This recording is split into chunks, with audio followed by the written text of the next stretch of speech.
audio por computadora. Y aquí pues hay que ver que el audio esté activado. Uy.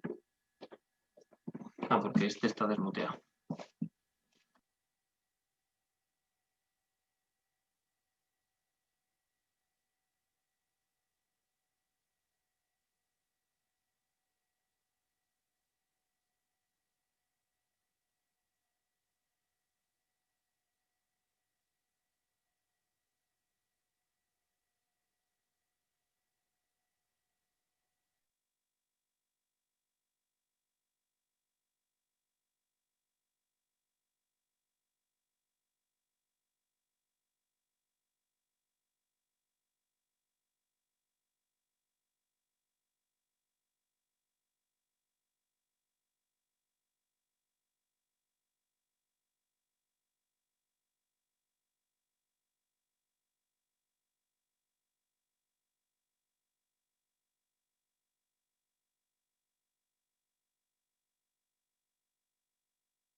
Thank you.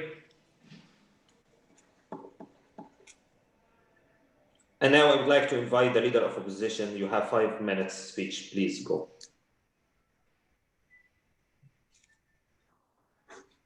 So, good afternoon, everybody. Thank you for giving me the floor. I would like to first thanks to Opening Government introduce us into this motion. And firstly, I would like to give rebuttal to our opponent. There are few points that I would like to speak about. Firstly, it wasn't really sure why you mention such a small group of states which are considered concerned governments, because to our mind, Europe, the whole Europe and all its countries are affected by this situation. So all these countries should be somehow contribute in the solving situation. Secondly, you also mentioned some mechanism how to reach these goals. However, it wasn't much clear, because it seems like your policies are to keep these people in their own country, which is contrary to our position, which is, to remind you, work with concerned governments to prevent immigrants from risking their lives in the Mediterranean. Now I would like to move to our position. There are a lot of problems that are needed to face, mostly immigrants who arrive to the European countries, who are risking by serious problems like gender-based violence and family separation and psychological distress and security risk, and there are needed organization to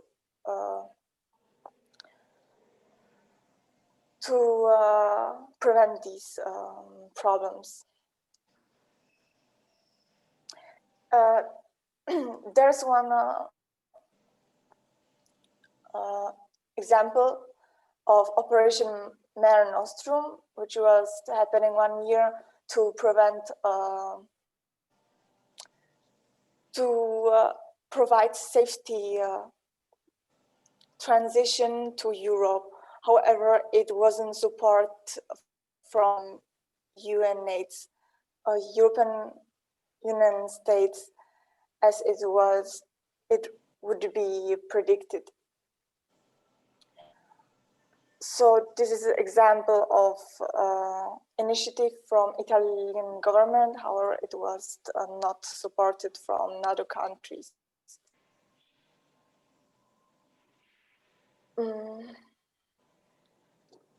One of the 10.6 target is to to involve representatives and voices for developing countries in decision making. Therefore,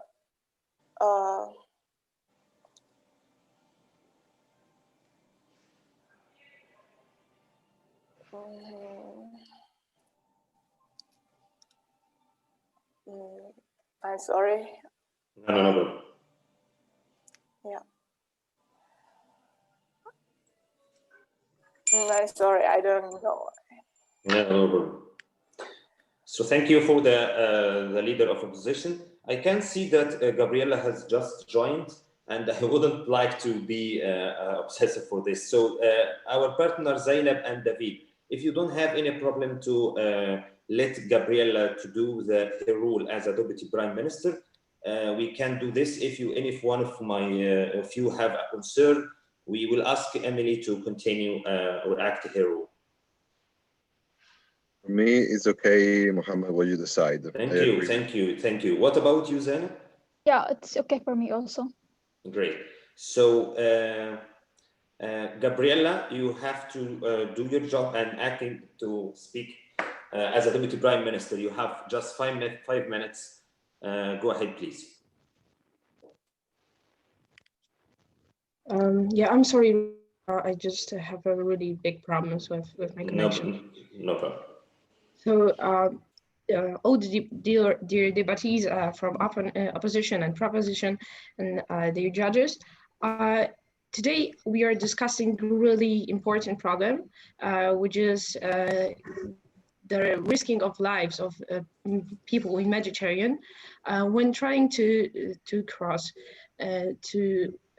when they try to go from one country to another, which is really a big important problem right now, and which has been for a few years in the past. First, I would like to kind of rebuttal what opposition said in the speech just before. The problem that the opposition saw in our policy that I would just shortly describe as keeping the immigrants inside their countries. The problems that the opposition saw in our idea was that, first of all, we included just a small group of states in those, which is not exactly true, since but of course, the countries that are concerned about it, and that would be very happy to find a solution for that, could actually not be just from Mediterranean terrains, but also from many different places in the world, since it has a lot to do with human rights from safety. So it's a really important problem for, I believe, all the democratic countries. What the opposition said is that we should allow them to just leave the country safely, and that's what they meant. However, it's not exactly what we want to do, since the problem that caused them to go out, it won't be solved when we allow those people to just run away and in really, really bad conditions. Well, first, we need to see that it's still possible to leave the country. And usually people who are, yes, it's okay. So if not, then I'll just continue. Yeah. Those it's not that easy to keep those people inside. If we create more restrictions, if we have more restrictions, people will still leave the country, because it's possible to leave the country, but usually people who want to just leave it seek for better opportunities in Europe and in highly developed countries, but often granted. So exactly what are you going to do? Are you going to incentivize them to stay by making the situation better inside, or are you going to encourage them to go outside? Just for clarification here. Okay, of course.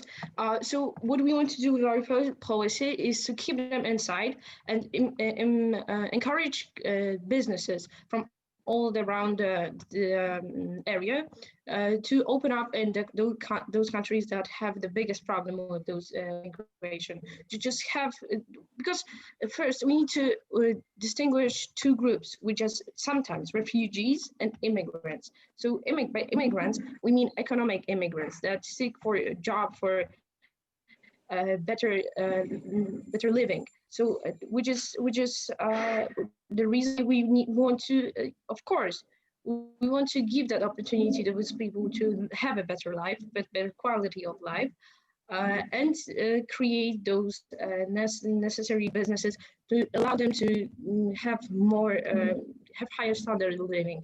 And that is not exactly crossing the borders and just leaving the countries that they are from is not the option that is the best for them to choose, since oftentimes, as we know, it's really dangerous, and it doesn't help the region. It doesn't help that people are running away. Well, we need this the economy to grow, and those people are needed in the countries to create that rise in the level of development of the country. So we can find an easy solution to allow people go out. But we want to solve the problem that is the most important in those countries, which is why we don't have jobs. We need to first. Thank you, Gabriela. Time's out. Thank you. So I just would like to invite the Deputy Leader of Opposition. You have 5 minutes. Please go ahead. Thank you very much. First, I would like to welcome the adjudicators, my fellow teammates in the opposition team and the government team. First, I would like to assert that this House will not work with concerned governments to prevent immigrants from risking their lives in the Mediterranean. Before I provide you with my arguments, I would like to refute some of the arguments that the Prime Minister and the Deputy Prime Minister have said. Obviously, the Prime Minister and the Deputy Prime Minister, the government in general, have policies, but they lack the like how to apply them. Because I can stay here all day stating about or saying how to conduct and doing things that improve the economy without mentioning why or how I'm going to do that, and that's exactly what government members have done. Because I can say we will improve economy. How? I don't know. We don't know yet. So I suggest that the government team should have like not only the policy, but also the manner how to do that, because that's more important than policies, because we all can make policies without making them like see the light. Because it seems to me like the government team, the Prime Minister and the Deputy Prime Minister are talking like about a utopian world without like giving so much attention to reality and what have been happening in the last few years.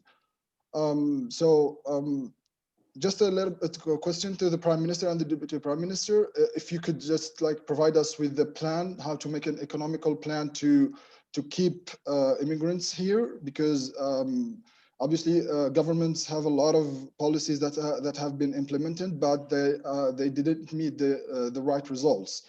So it's better to have like a manner to do policies, better than just stating the policy without having a way to do that. Now I would like to present my arguments. So my first argument is we won't prevent immigrants from risking their lives in the Mediterranean because they are let's say encouraged by push and pull factors.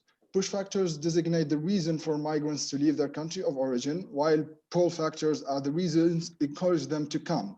So according to the UN Special Rapporteur on the Human Rights of Migrants, migration to Europe by boats, largely driven by conflict, persecution, and poverty. these are push factors, as well as an unmet needs with the labor markets, pull factors. They immigrate because there are more job opportunities in Europe, for example, while they don't have that job opportunities here there in their country. They stay unemployed for like 3, 5 to 10 years. So since the vast majority of migrants arriving or trying to arrive by boat in the EU states come from countries faced with great instability due to ongoing wars, conflict, or repression, persecution in the country of origin for reasons of race, religion, nationality, membership of a particular social group, or political opinion. So we will not prevent immigrants to come or to risk their lives in the Mediterranean while they may face risks in their original countries. It should also be acknowledged that others may decide to migrate in response to famine, denial. They don't have anything to eat, so they immigrate to Europe. So denial of economic and social rights, not only economy, but only socially. And also corrupt and bad governance, which is the characteristics of third world countries. The need to support families, for example, at home by sending them money. So when someone immigrates to Europe, they send money to their families in their origin countries. So actually a report entitled Children on the Move shows that unaccompanied children may move for an extremely wide variety of reasons. Economic push factors, educational needs, for example, cultural pressures, such as the feelings of responsibility to improve the family standards of living, traumatic experiences, such as the need to escape sexual violence, for example, in their original governments, or conflicts and natural diseases. Well, I would like to assert that this House will not work with concerned governments to prevent immigrants from risking their lives in the Mediterranean because simply we think that it is a matter of freedom of choice, that immigrants should immigrate to other countries to make their lives better than in their original countries, because there is no citizen who would immigrate and leaves his own country or her own country just to immigrate just like that, unless it's necessarily needed. And thank you very much. Thank you. And now we will turn to the member of government. You have 5 minutes. The floor is yours. Thank you, everyone. So we strongly agree with the motion saying that this House work with concerned governments to prevent immigrants from risking their lives in the Mediterranean. Before giving my argument, I would like to rebuttal the speech and the argument given by the deputy leader of opposition. Actually, he said that those people, they immigrate for a better life. And he added that we are not going to prevent them from risking their life to going to other places. However, we agree with you that those people, the immigrants, are looking for a better life. They are searching for the myth of the European countries, of the wealthy countries. But here you are encouraging them to risk everything they have. You talked about freedom of choice. Those people, most of them die. Sorry, Wildan, for this interruption.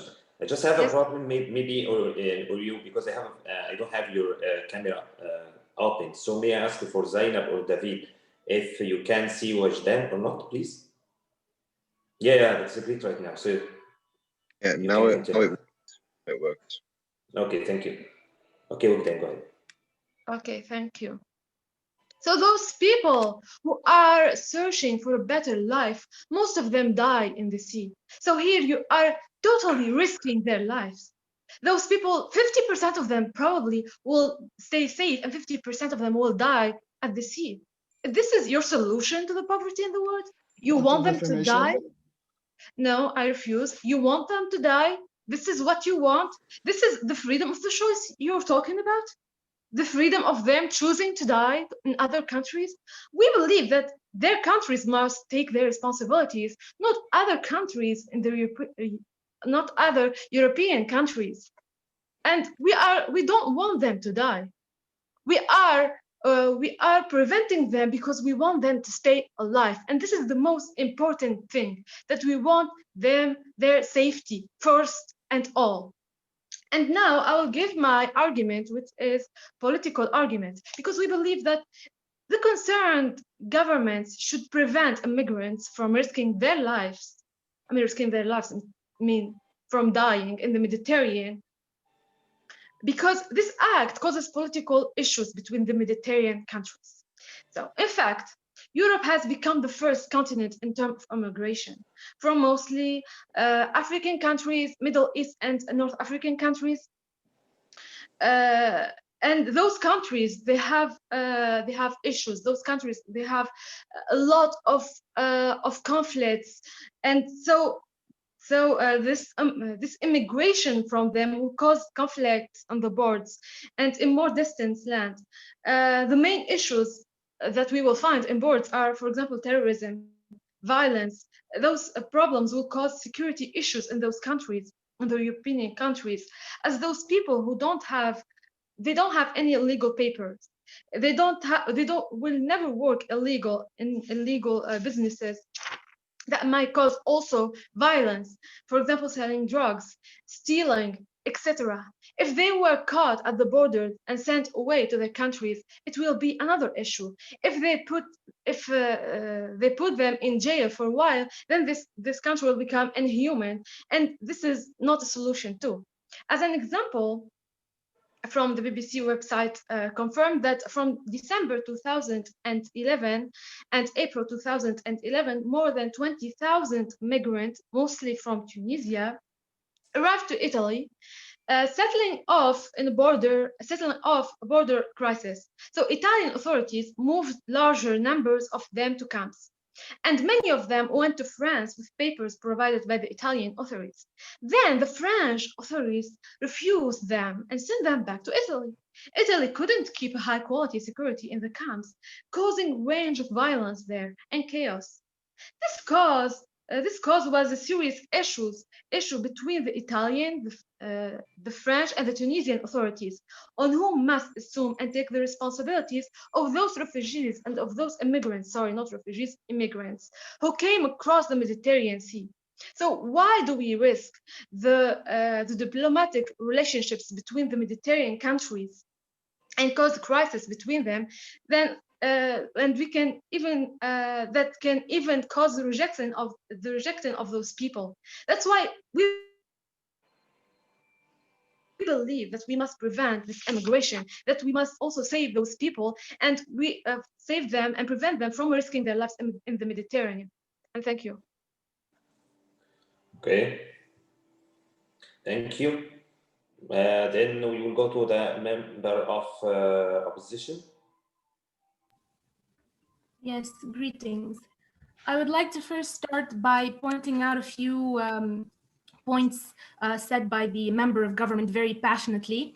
The member for the government passionately said that we want people to die by giving them the freedom of choice, forgetting the fact that some of the situations inside of their own countries could actually kill them. So they're leaving their country, which are already in perilous, they're leaving for a perilous journey, leaving behind situations that are much more perilous than their trip that they're making.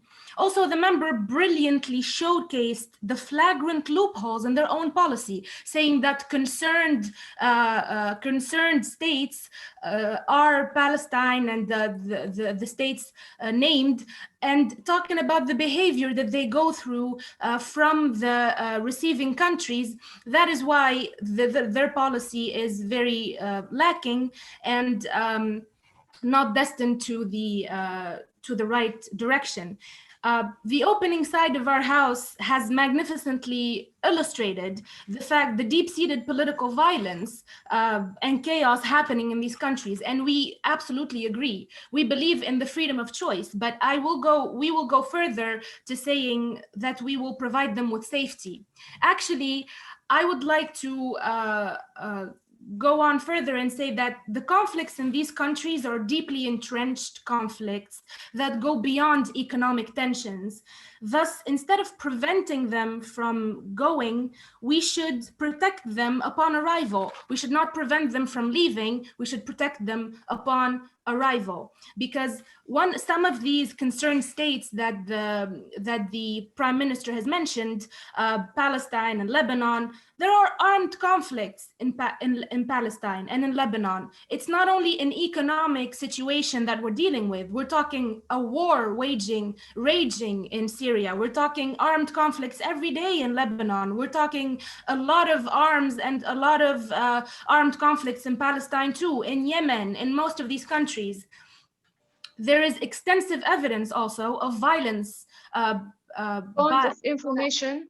No, thank you. There's extensive evidence of violence, including beatings, kidnappings, forced labor, arbitrary detention experienced by the refugees and migrants on the road and even in Europe. That's why we suggest, ladies and gentlemen, that we tackle the issue of them getting there and ensuring their safety and protection when they get there, and not actually prevent them from leaving these very perilous situations that they're living in, and actually providing them later. It's like the government is saying we should put a band-aid to a gaping wound, which never works.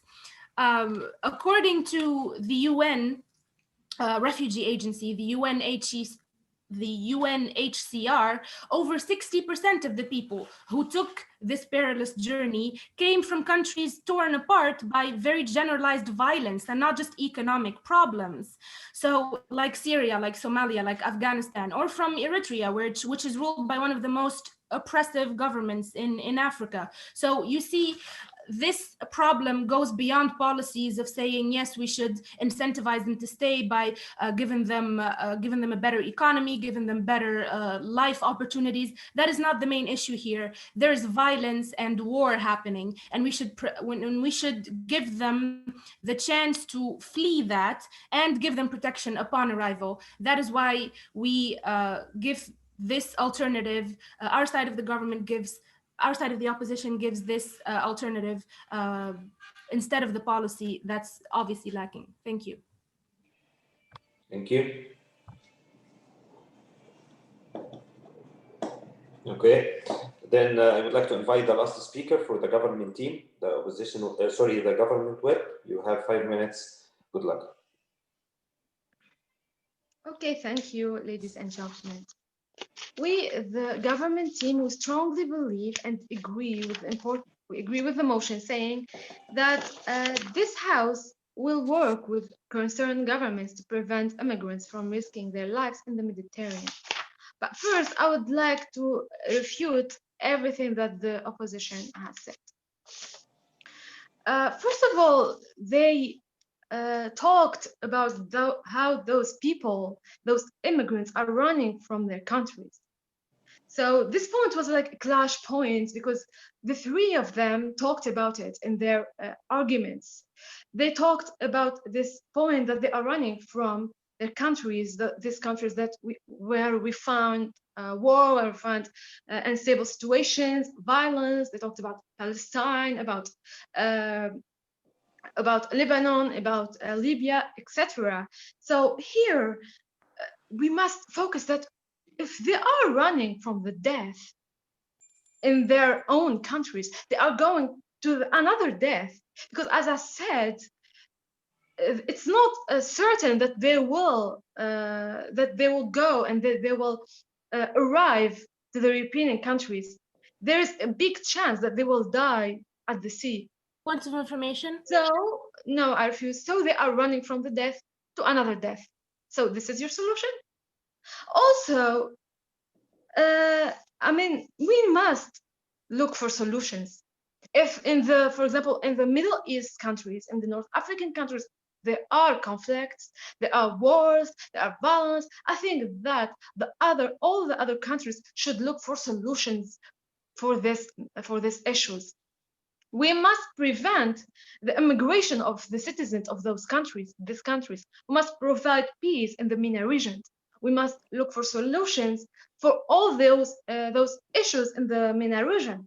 So we mustn't ask them and let them to immigrate to immigrate to another country without looking for solutions in the MENA region.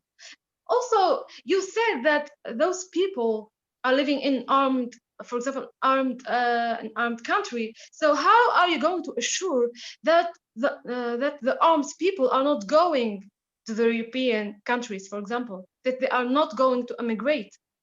How you are going to assure that the violent people, that the criminals, that the ones who are doing the war and killing people, they are not going to immigrate with the innocent people? And now I am going to talk about what the government said. The main idea, the main arguments. Actually, the Mediterranean is a place of movement. Many want to move to follow the myth of the European countries. They want to find better job, or they want to find a better life. But this is a crisis. This is a very important crisis. It's not easy and it's not a good thing because it leads to many other issues like unauthorized borders, surveillance, terrorism, trafficking in human beings, drug smuggling, and armed trafficking. So we're talking about political issues and human rights issues. I mean, how can we assure that those people are having their rights, for example, in the receiving countries? They have no papers. How can they find suitable work? Or should we oblige the other countries to take care of them, of the refugees and of the immigrants, and treat them like normal citizens? Also, we gave an economical argument, and we talked about that we must save their lives by preventing them from immigrating. We must save their life, ask them to stay in their countries, to work there and to ameliorate their country and to increase its own growth. And we gave you a very clear action plan, and it was a bit of a clash point, our action plan, because you didn't understand it, maybe, I don't know why, but we talked about that we will maintain a better security protection in the abroad, first of all, to protect the abroad and also to protect them. Also, we will have laws between the countries. We will find jobs for those people in their own countries. And of course, we will try to find solutions to the problems and to the issues in those countries that you talked about, those countries that are suffering. So now I've finished my speech, and I mean, we are really looking for solutions to this problem. While you are, the only thing that the opposition did is that it just wants them to immigrate for no reason without finding a solution to this immigration. It's like immigration is not an issue, it's just a normal thing. That dying in the sea, it's a normal thing for them. And thank you. Thank you. And now the last speech in this debate for the opposition whip. You have 5 minutes. Please go, Olivia. Should I start? Just a minute. I will open the timer on my mobile. Just a second. Sure. Okay, yeah. I'll start now. So first of all, I'd like to thank both teams, and I'd like to start my whip speech. First of all, about the points of conflict. The first point of conflict introduced in this very good debate was the human life. The opening government started the very first statements of their speech by saying we should humanity and human life should be our main focus. And strangely enough, their way of protecting human life was to trap the persecuted with the persecutors. That was their way of risking, saving human life. Secondly, and the framing, they chose very few Mediterranean countries and then went forward to say, no, we will include more countries. They said the problem won't be solved if we just allow them to leave. We should allow them to better their countries.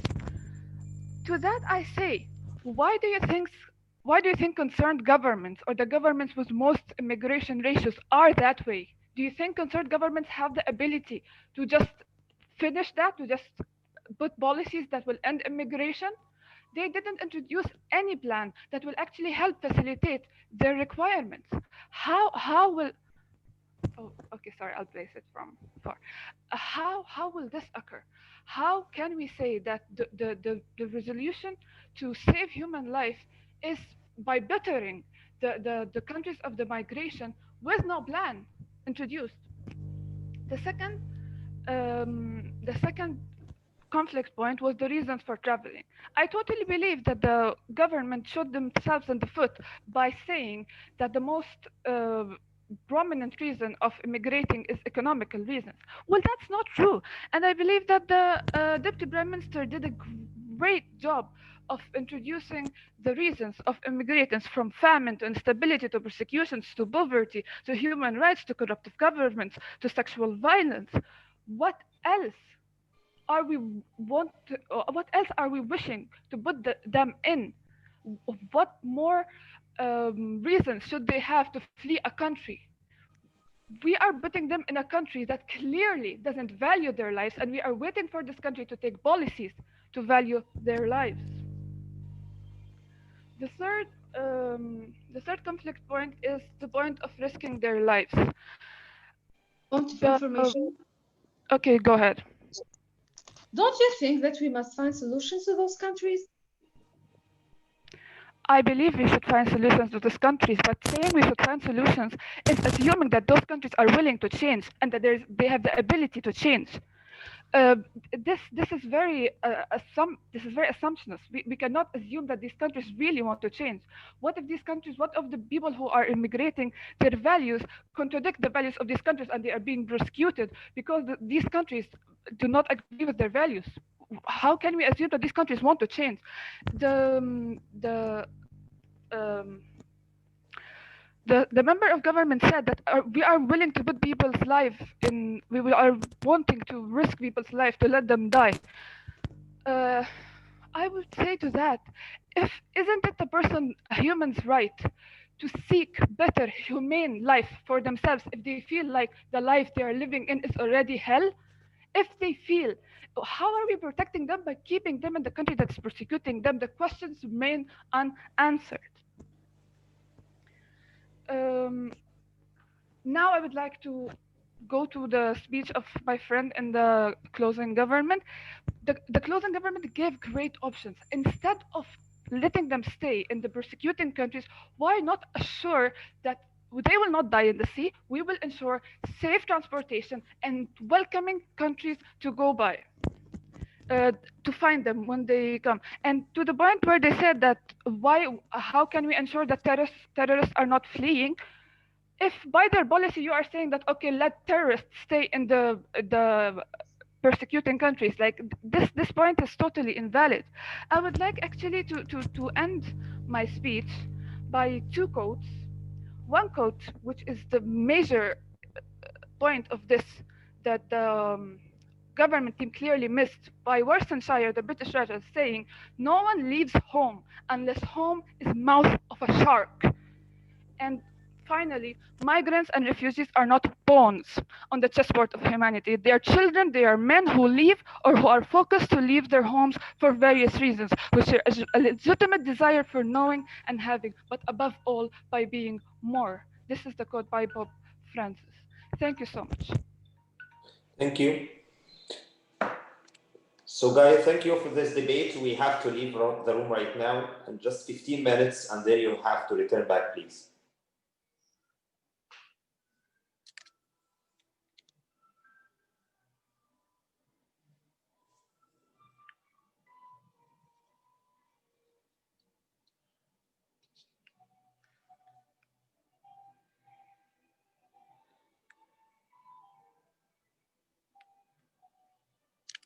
Zainab and Salah and Noor, sorry for that, but based on the instruction that has been given, that you also has to leave the room.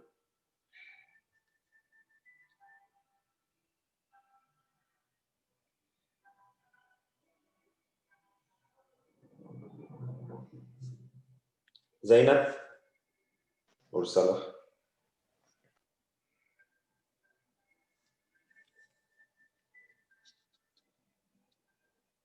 Zainab Zaidan. Zainab Zaidan.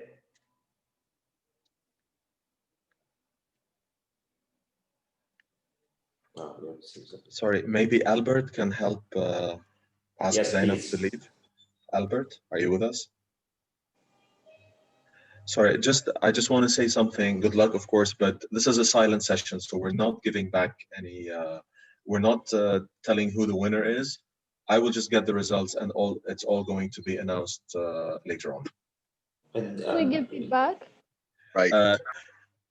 Okay, you could give general feedback, of course, but the winner will not be announced. Okay, once you have the, I'll get the scores and start crunching the numbers. Thank you so much. Albert, could please help us to Zainab Zaidan. We need to her to leave. Hi, here's Albert. Do you need something? Yeah, please. We need Zainab Abdel Fattah Zaidan to leave the room to start the deliberation. Okay, I'll take care. Yeah, please.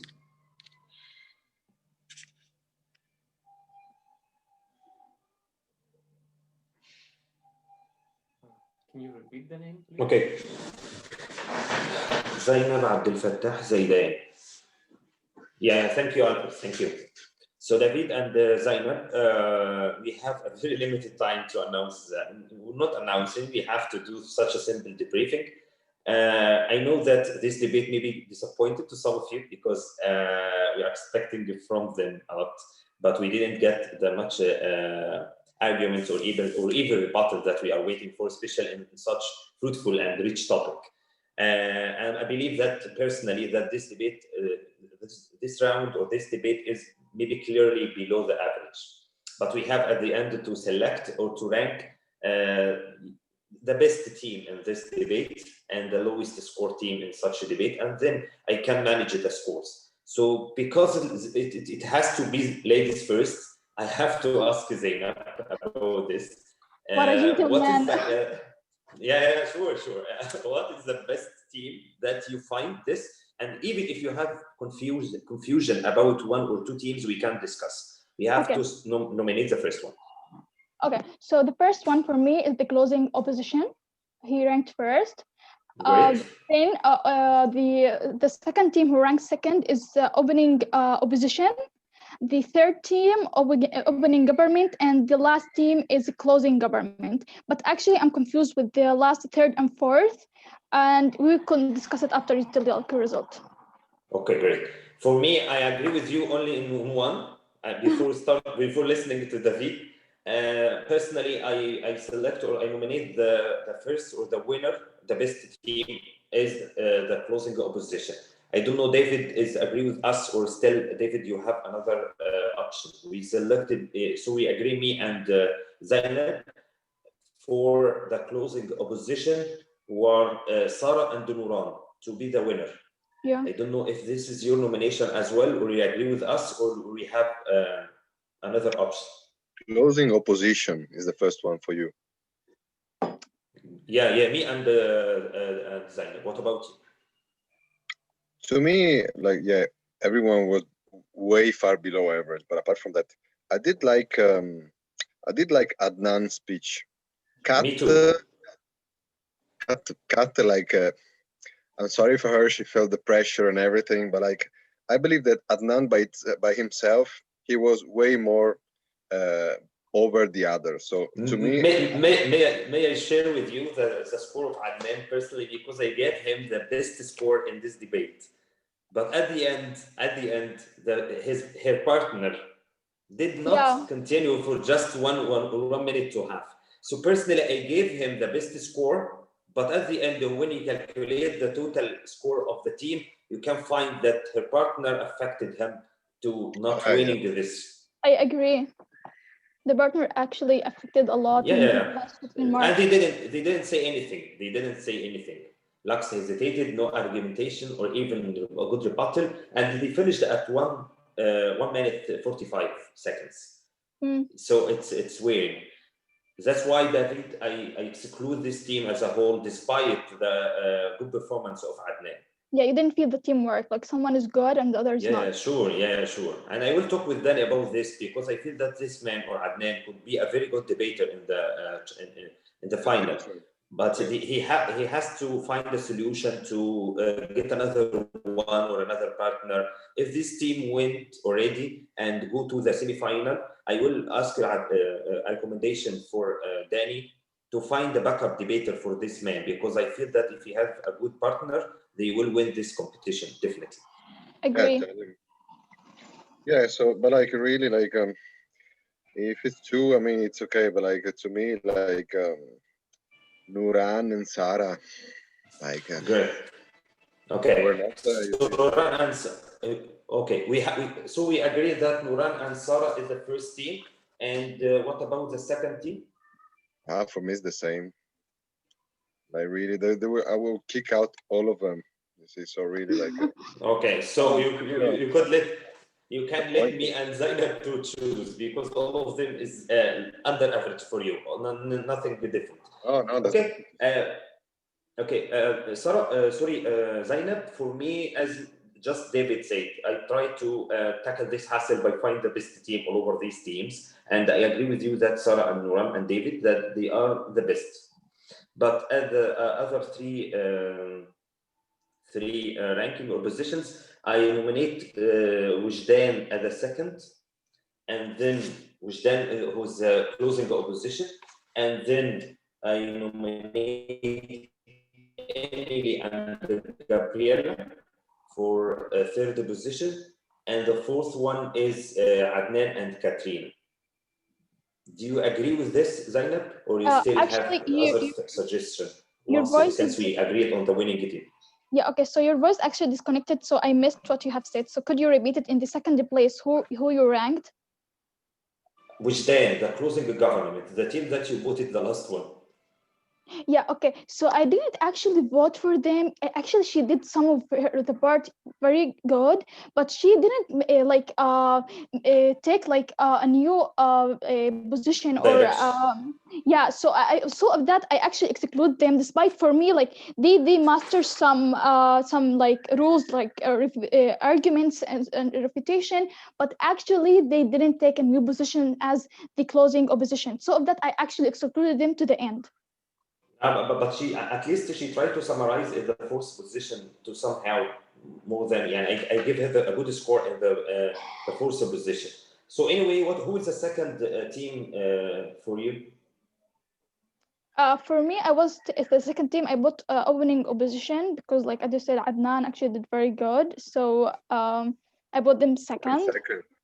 Okay, I will agree with that. I will agree with David and you for this, and I will give him hope that Adnan maybe this grade or this score will affect his position.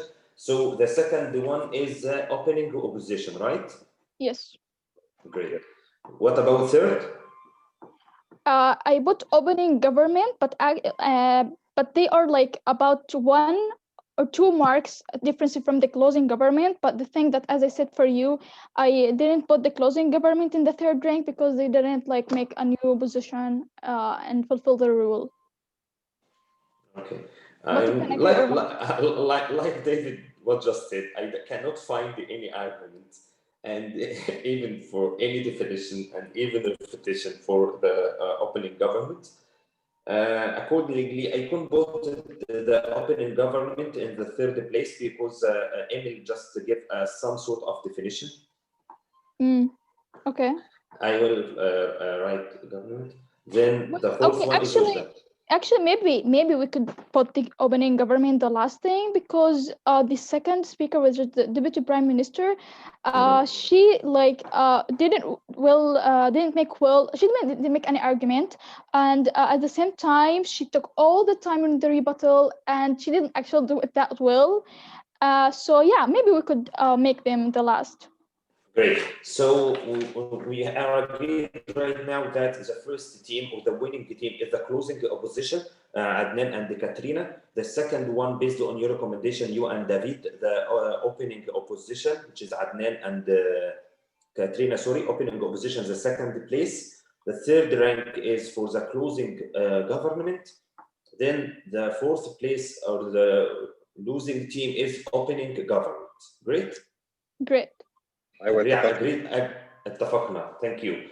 If you try to give some simple tips for the debaters, because we have to accept the invite them for the room, and we have, like Danny just said, we have to say some sort of advice from your perspective, just one or two from your side, and I will tell him about this for you. Let's start with Zainab David. Yeah. Okay. There is a lot of advices. I don't know where to start. Yeah, I know. I will not repeat all of these advices, and I will try to be give them the most important or critical. Just say one or two. That David is the same, and they will add two as well. So we don't have time to do training for them. Actually, we have to give them just simple tips. So Okay. just select one or two. Okay, in general, the first thing, please deep your arguments and use the format in very good manner. Provide example, make a link to the motion. Also, the point of information. There wasn't often. There's like only 2 point of information, and actually the last speaker, which is the opposition web, she asked one and answered one. So she's the only one for me who did very good in the point of information. So yeah, like this is an opportunity to use in the debate, and they have to use it actually. And I could, for example, add for the refutation that they have to, when they refute, they have to provide like evidence, explanation, and like follow the steps. Yeah, so this is for me. Thank you. David, if you have any issue that you would like to give or tip to give to the debater, please. The fact that they need to be more analytical rather than descriptive, as always. I mean, like, to me, they were, apart from Adnan, they were all like saying stuff, random stuff. You see, like, we know. Yeah, I mean, if we in front of you look so depressed. You look so depressed from this debate. I'm disappointed, you see, because I've been working all day. I would like to see you a little bit more. I can feel this. I can feel this. لو نحن في المقهى ونشرب ونتحدث اوكي، بس عندك حق. انا I could agree with you تماما في التشبيه. هو مقهى. والله هو مقهى. Structure, you see, like. Don't tell me what's happening. Tell me how. Tell me why. What are the implications? You see, and just putting emphasis on the emotions rather than the facts. I mean, no, it's not the place. You see, that's why I really liked Adnan, because it was the only one who really there was sequence. And that's I mean, we tell it in a more positive way, of course, to encourage them. Okay, sure. No, don't worry about this. Sure. Actually, in Egypt here, when I'm going to deliver any training, I don't like to be in a positive way. And even I have never used a sandwich feedback. I started definitely by the negative, and I don't have time to see positive. We have to be more. I know. Okay, but in such competition, I have to be a nice man. And gentleman, like what you said, we have to start with Zainab. This is not happening at all here in Egypt. I'm trying just to be a gentleman.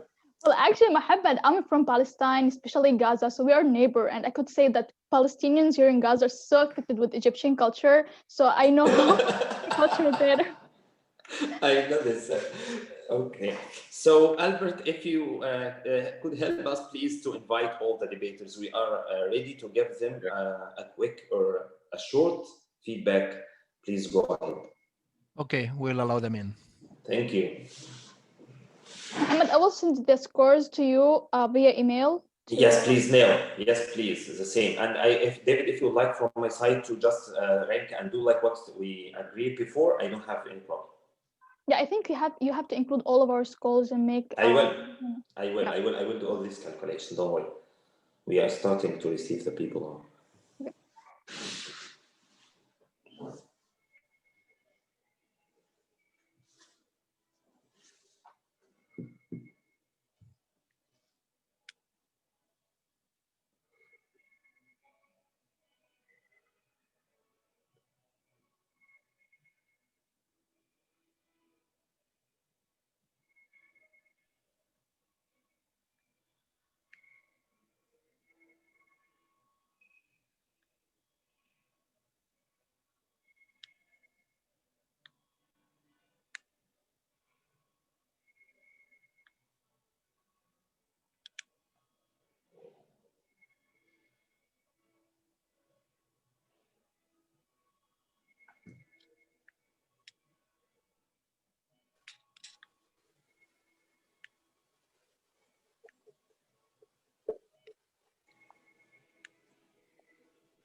Okay, guys, I have to start because we have a very short time to finish the score sheet and send it. So based on behalf of all the adjudicator teams, I would like to thank you all for your debate.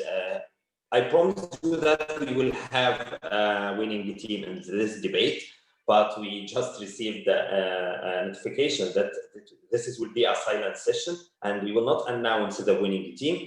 However, it will be allowed for us to give you a general feedback or debriefing about what has happened in this debate. And these observations are based on my opinion and even for David and Zainab.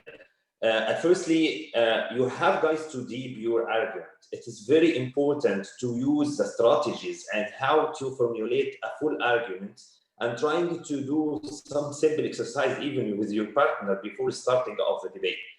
Because all of the adjudicators are waiting to listen for everything, the explanation and the link, the evidence, and not only these items, we are looking forward to listen to a variety of evidence, to a full explanation of your argument. And then you have to link this argument to your to the motion that we are going to debate about.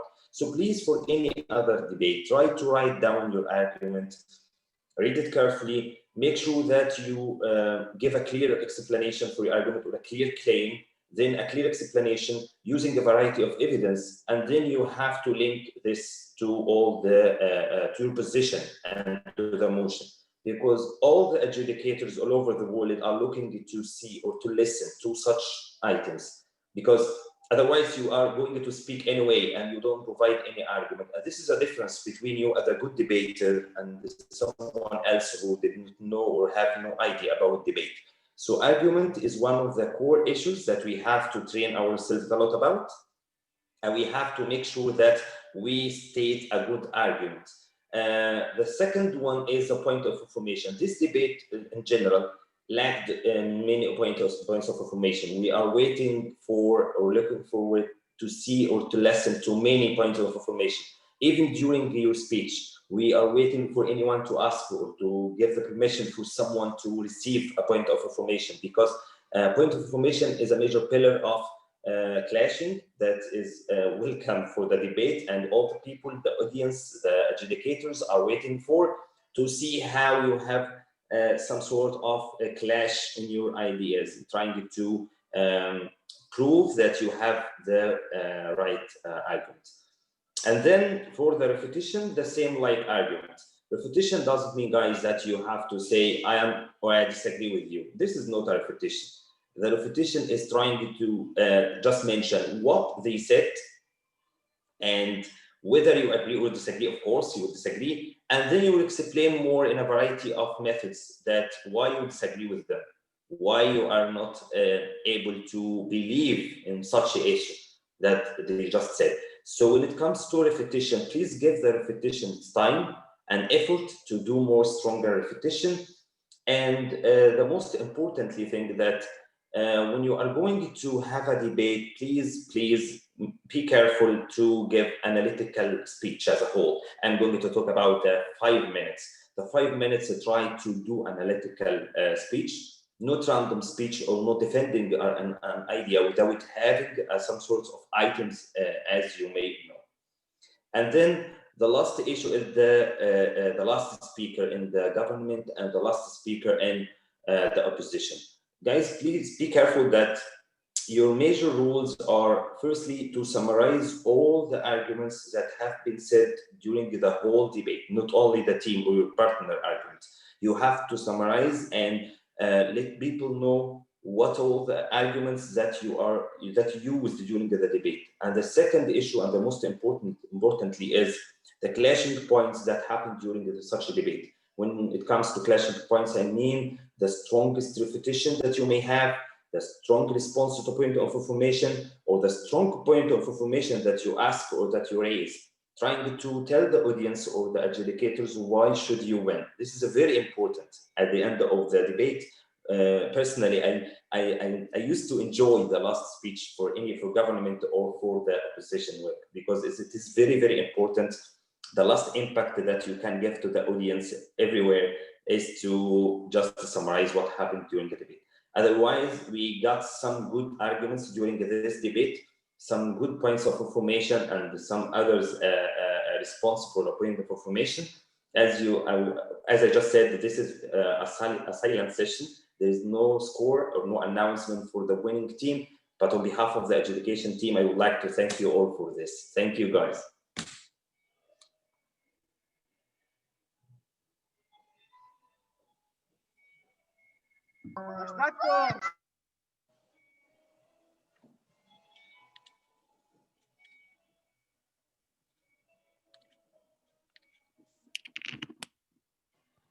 One? Yes? Okay. So I was giving my thanks to adjudicators, rapporteurs, and the debaters, of course, our interpreters, and we will see all of you at 6:30 for the announcement. You should all have the link. Please look for it in your inboxes. We look forward to seeing all of you there. Thanks again. The first round is done. Bye-bye. Have a good afternoon. Thank you. Thank you. Thank you so much.